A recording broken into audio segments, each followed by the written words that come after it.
Hi guys, welcome to Niger Boy TV. Yeah. Yes, so my Niger people, welcome back to the channel. I remain your host for life, Niger Boy. So guys, you all know that Nigeria is full of dramas. Drama, drama, drama. Today somebody will come out and make a comment or a statement in a national TV, and the next day they will debunk it and say no, that's not what I said. They'll just lie. Now, the secretary to the state government of Kano State, by the name Mr. Usman Alaji, came out publicly to tell us that Sanusi Lamido Sanusi has been dethroned and banished from Kano State. Now, the following day, he was asked a very simple question: who banished Sanusi Lamido Sanusi? Because now Sanusi's lawyers they're all getting facts together, getting ready to go to court to challenge his banishment. Because according to the law or the nonsense constitution of Nigeria, you cannot banish a citizen of a country in that nonsense constitution. Even though the constitution is rubbish, because whatever they say in subsection 1, in subsection 2, they will go and counter it. Yeah. Chapter 1, subsection 6 will say one thing. Chapter 2, subsection 7 will counter that thing. So Nigeria is all about you make stuff and you counter it. You make stuff and you counter it. That way, the constitution is useless. So this man came out publicly to tell us that Sanusi Lamido Sanusi has been dethroned and banished. But now listen to him. When a simple question was put to him like, who banished Sanusi Lamido Sanusi? Listen. Mr. Alaji, just to clarify for the public, for the sake of, because people were quick to say it's fake news when some stories are not properly put in perspective. So clarify to us in simple language. The government of Kano State did not banish the former Emir. Are you saying the security operatives, the police, for example, took the initiative to banish the Emir, former Emir? Is that what you're saying? Well, I'm also saying that whatever happens in Kano, the Kano state government has taken step by step a legal action which is in order, which is all right. And then this issue of movement of the emir didn't start from Kano or this time around. If we look back into history, all the emirs that were dethroned or removed had to be moved from that very location, that very city, state, to another place. I believe, like I said, I'm not a lawyer, but I know that public have a right, and therefore maybe for the to ensure that there is no crisis and peace is maintained in that place. Go back in history, look at it. Jokolo from Kebi, from Sokoto, Desuki, even here in Kano, the grandfather of Muhammad Sanusi II was moved to Azare. And so this has been in history. It has been like that. And like I said, I know that the state government did what it was legal, what they know is legal, and we left it at that. The movement. No, so I mean, Mr. SSG, we wanted to know who took the decision. Are you saying the government is not aware of who took the decision? If the Attorney General said in the morning that it wasn't the state government that took the decision, who then did? Are you aware of who took him to Nasarawa? Because we understand that he opted to be taken to Lagos State.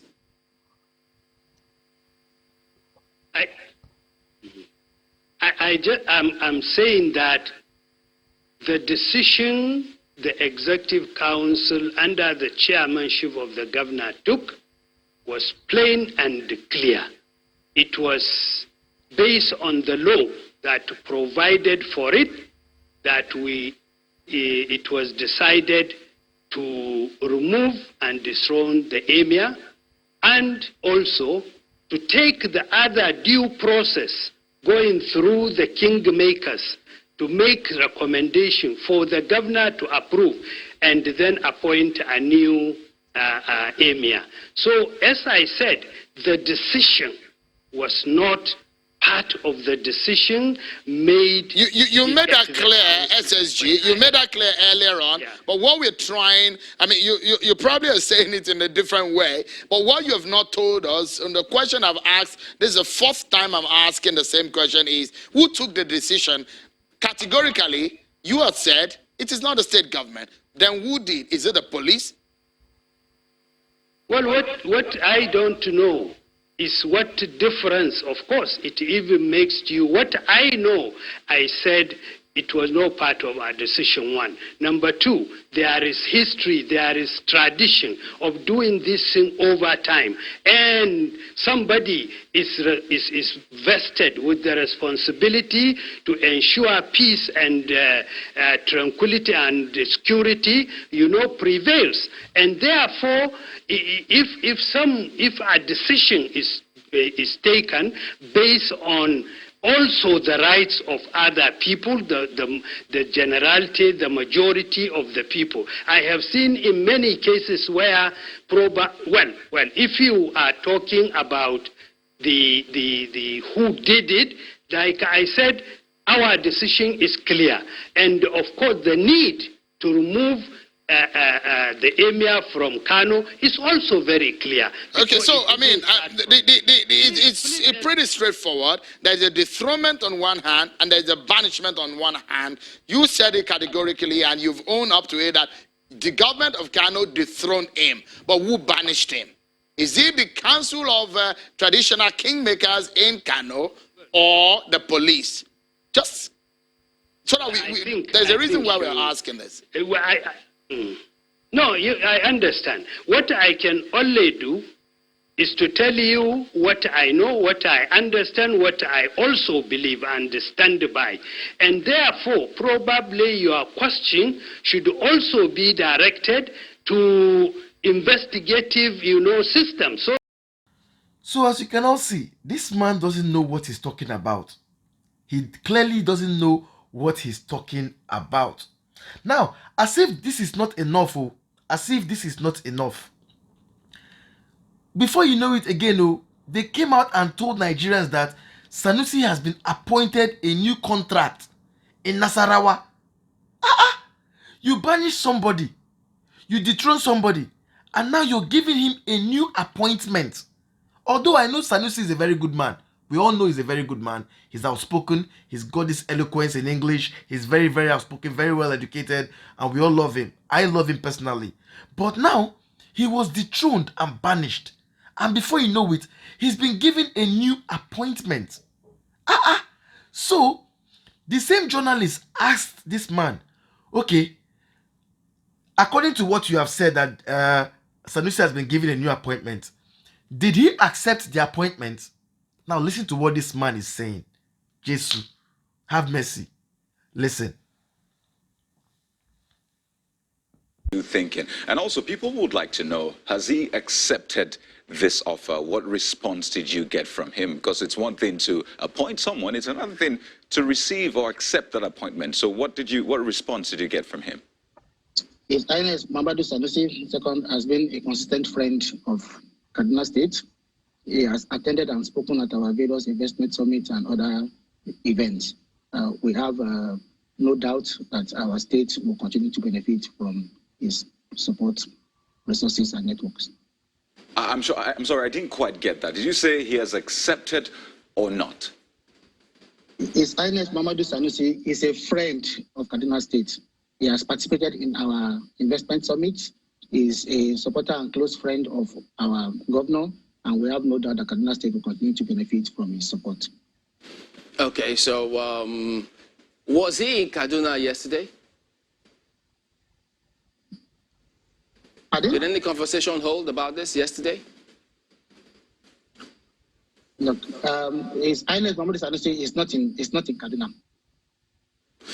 Okay, so how is this going to play out? I mean, he's supposed to have been banished. His lawyers have said they're going to go to court to challenge the banishment. It suggests that he perhaps may not have informed his lawyers about this latest position? And if he's still banished, how is he going to be executing this latest appointment? Any consideration about that? We have no doubt that as a citizen of this country, His Highness Muhammad Sanusi would have no impediment in exercising his rights, including that of contributing to supporting Kaduna State. So, fellow Nigerians, you cannot see that in Nigeria, under this APC government, nothing is straightforward. Apart from the APC, I know every other government, in fact, nothing has been straightforward. They always keep the citizens in the dark. We don't know how the affairs of Nigeria is being run. Honestly, we don't know. You cannot see that. Okay, let me clear this out. Yeah, you see, in most of my videos, I've been talking about integrity. Buhari's integrity, right? But now, I want you guys to understand that integrity can be measured. It can be measured in percentage. Now, check this out. There are 3 ways to measure a person's integrity. 1, word of mouth. 2, body language. 3, by action. So, if I was to measure Buhari's current integrity now, I'll give him 29% out of 100. Because everybody, every human has integrity. But is your integrity enough to make people trust you? Is what matters. Even the thieves, the armed robbers, the terrorists, some of them have integrity, but that integrity will be of very low percentage. That is true, because humans don't do evil all the time. That's one thing you should know. Humans, we don't do evil all the time. But when our integrity is put to test, they can tell if your integrity is of very low percentage or high percentage. Now, accepted integrity, yeah? A man's integrity can be accepted if it's from 90%, 97%, 80%, it can be accepted. But if your integrity is below 30%, you are a criminal, a fraudster, and not trustworthy. You cannot be trustworthy. So now let me explain Buhari's integrity. Buhari's integrity is 29%. And how did I come to this conclusion?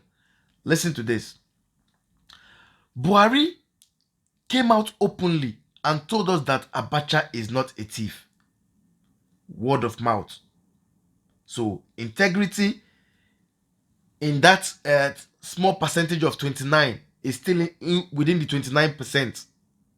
That lies from his mouth. Buhari came out and told us that he's not involved in the removal of Sanusi Lamido. Word of mouth again, and that's a lie. Because if you check, the people that came to escort Sanusi Lamido from his palace were DSS, police, army, and unknown soldiers. They subjected him to a 7 hours drive to Nasarawa. We all know how Boko Haram has been operating in Nasarawa, but we thank God that nothing happened to him. So, Buhari's integrity in terms of words is 5%. Body language wise, you can, if he was actually innocent, Buhari, if he was actually innocent, like he did not have anything to do with the dethronement, how come the DSS were involved? Who controls the DSS? Who controls the police? Who controls all the security forces in Nigeria? It's Buhari. And now let's come to action. His actions. Buhari said he was coming to fight corruption. But when Ganduje was caught, he said it was a photo trick, Photoshop. you know, and then he protected him. Any corrupt politician that goes into APC is in heaven. All their sins are forgiven. So you can tell that Buhari's words, his body language, and his actions are not trustworthy. Not trustworthy. So why will Malami come out and say all Abacha's loot will not go into the federation account? Why? Simply because they believe Abacha is a Fulani man. So all those loot should go to the Fulani people. Simple and short. And let me shock you guys. If you want to compare Abacha and Babangida, you will know that Babangida, you see Babangida the Maradona, he is the boss, the main boss to Abacha. Because Abacha stealing, Abacha was just learning. He was learning where Babangida is. Abacha was only learning. You see all these Abacha's loot, you cannot compare it to Babangida's loot. You can never compare it. And for Buhari himself, a man that claims to be a person of integrity but cannot lead or live by example. He cannot lead the people by example. If you know you're not corrupt, let us know what you are worth. Let us see your worth. That is, just come out in public place and say, look, this is my worth. Declare your asset. Let us know. But Buhari will never do it like that. That's why Nigeria will keep going down, down, and down. So, country people, please, I am begging all of you. Social media is our power. And I'm glad that that bill that they're trying to pass to squash social media, it will not work for them, because all of us will put our heads together and fight this government. This government cannot defeat the people.